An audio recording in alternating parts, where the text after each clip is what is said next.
working on fencing today.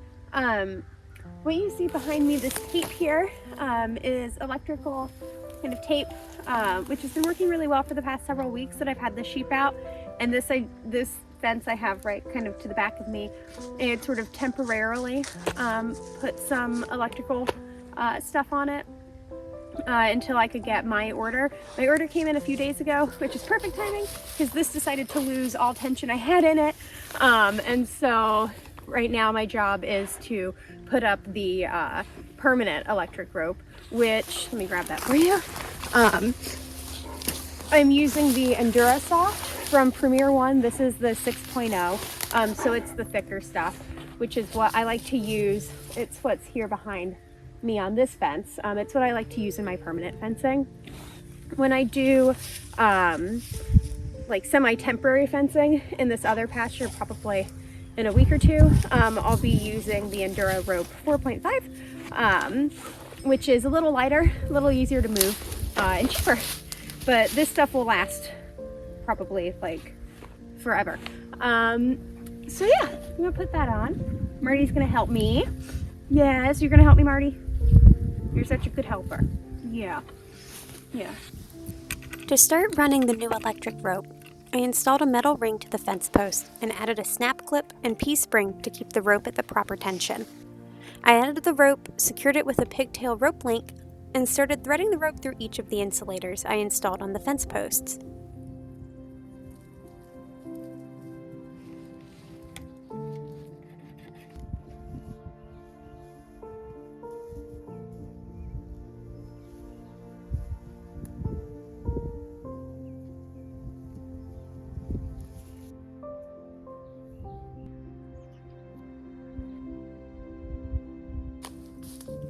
Multiflora rose is a big issue in our area, so I had to stop a few times to cut down a dense growth.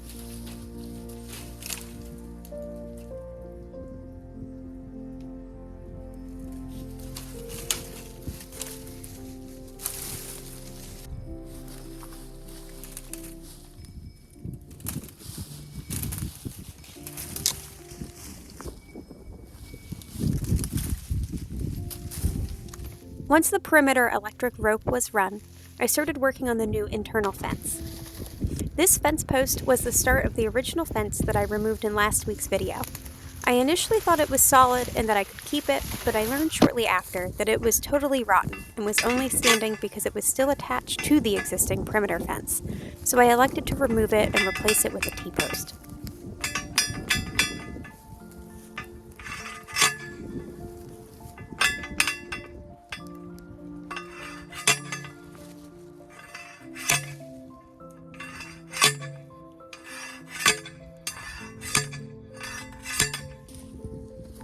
Then I started running the new electric rope to use as a guide for the new T-posts.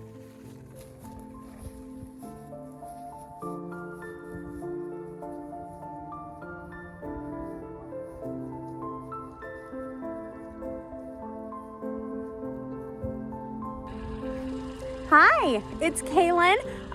We've had our first big snow of the season. If you can see behind me, beautiful snow, somewhere between 4 to 6 inches, which is quite a lot for our first snow. I'm quite literally working against the clock right now. I've been working on this fencing project for a while now. It keeps getting bumped due to, priorities. But I need to get T-posts into the ground before the ground freezes, and then everything else is like above ground work, which I can do with snow, no problem. Issue is, it gets so dark here now. It's, I don't know what time it is, like 4:45, 5-ish, somewhere in there, and it is already really dark. So I've got my tractor, you can see that. I'm using the headlights to help me, see. And I'm looking for my T-posts that were easily viewable on the ground just yesterday and are now covered in snow, so I'm just dragging my feet till I trip, and then I found a T-post, and then I've just got to pound them in.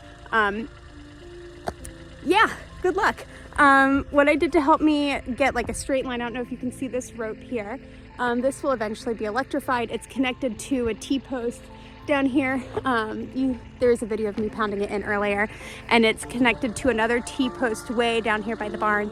I ran that That'll give me, you know, straight-ish line so I know where to drive my T-posts in, and I just have to drive a T-post in every like 30-ish feet. So I gotta find my T-posts, and then I gotta measure out 30 feet and start pounding them in. So good luck to me, I guess.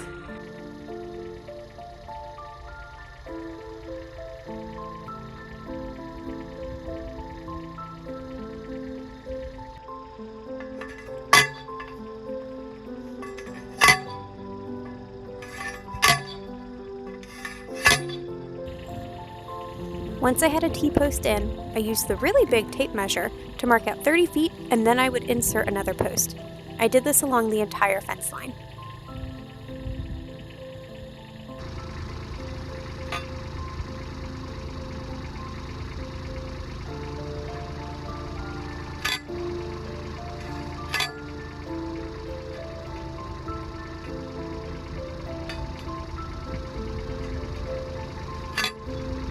If you're enjoying this video, please don't forget to like and subscribe.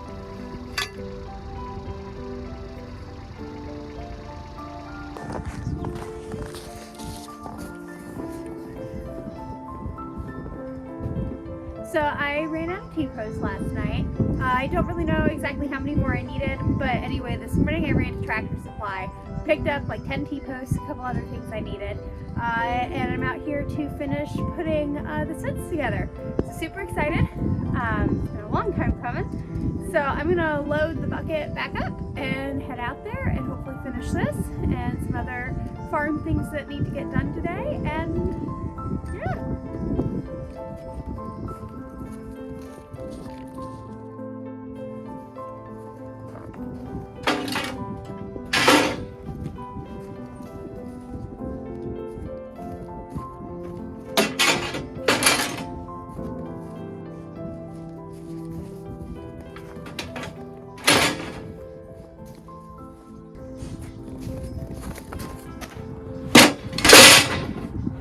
I don't know if I need this many, but I figured I'd have, you know, I'd prefer to have more than not enough.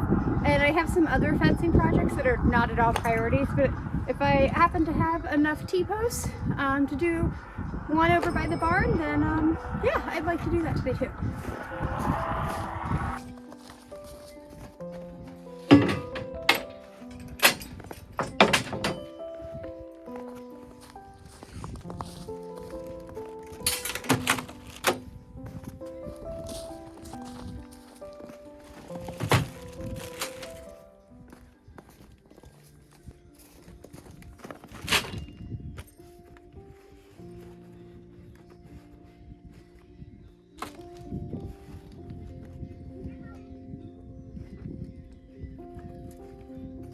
Cool, I think I have everything. If I don't, I guess I'll just come back to the barn. Or I guess I have to make another trip out to Tractor Supply. So, yeah, Thomas? We forgetting Thomas?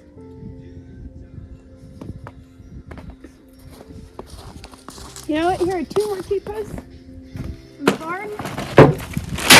Probably can't have too many T-posts, even if they are a little funky. Yeah, I think we're good.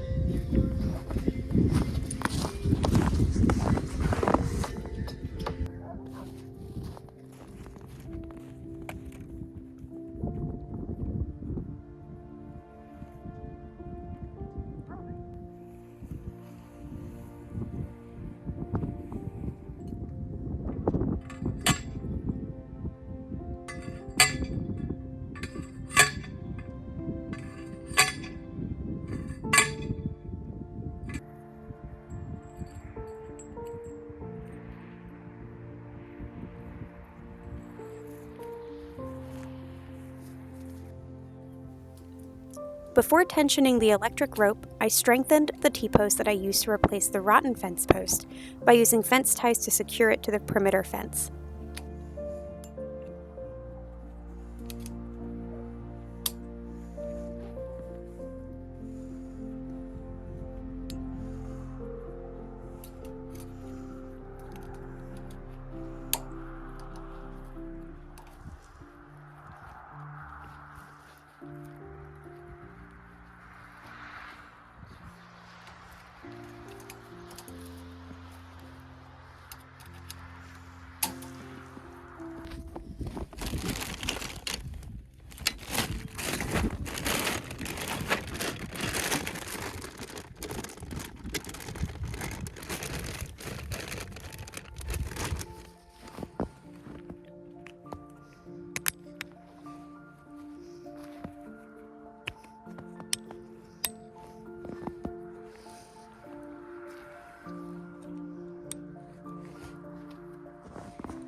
I recently reached 50 subscribers, and to celebrate, I'm thinking of hosting a live video. If you have any questions regarding the farm, the sheep, or my background in fashion and how that led me to farming, please add them to the comments so I can answer them.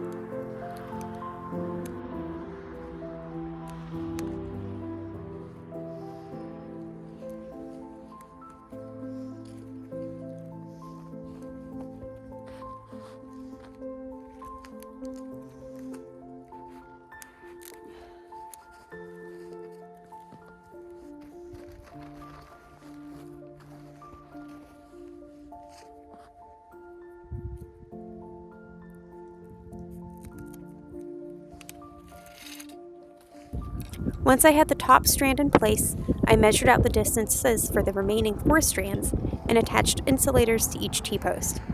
Then I ran each new strand the same way as the first, attached at the end closest to the barn with a P-spring, and threaded through each insulator until finally hand tensioning at the opposite end. We had a thaw a couple days ago which melted the snow. Super excited. Love that. However, it's back down to being cold again. I think it was like 22 degrees when I came out this morning. It might have warmed up a little bit now that the sun is out and it's not as cloudy. My package from Premier One that I was waiting on just arrived yesterday, so a couple days ahead of schedule. Thank you, Post Office. And so I'm back out here to finish up this fence, hopefully. I only have a few hours, so I'm gonna do the best I can, but I don't have that much left to do. I need to finish, I don't know what the right word is, setting up or arranging the permanent electric fence behind the camera. You'll see me doing that in a moment. I just need to put in some insulators into the wood posts and then figure out some sort of solution for the U-posts. There's about 5 of those all in a line towards the end of this fence line, and they are, instead of being T-posts like these, they're U-posts, and I looked and I could not find any insulators that would fit those U-posts that could get to me within a reasonable amount of time. I didn't find anything from Premier, didn't find anything on Tractor Supply. The only thing I found was on eBay, and I didn't really want to order from eBay for something that I might need to find, a permanent supplier for. So perhaps I just set up something temporary for now, and then come the spring I pull those U-posts and replace them with T-posts, which will be easier if I can just have one system that I maintain going forward. So screwing in some posts into wooden posts, and then permanently attaching the end of the electric line at the end of the fence.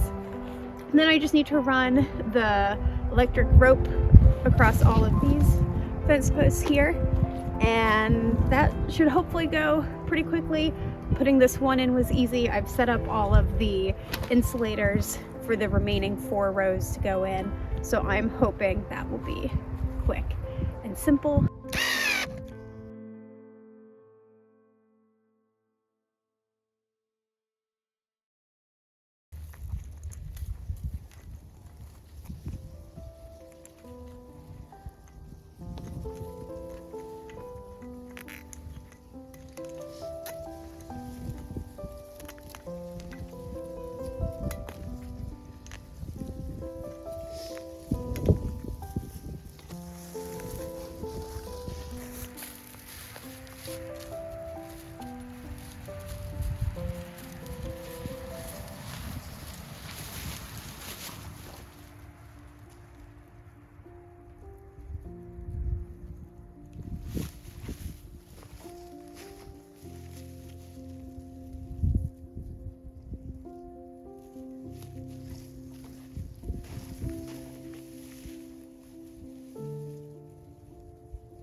See, the fence is finished. I was able to finish this yesterday afternoon. Unfortunately, due to the cold, my phone battery did not last as long as it usually does, so everything that I thought I filmed did not get filmed.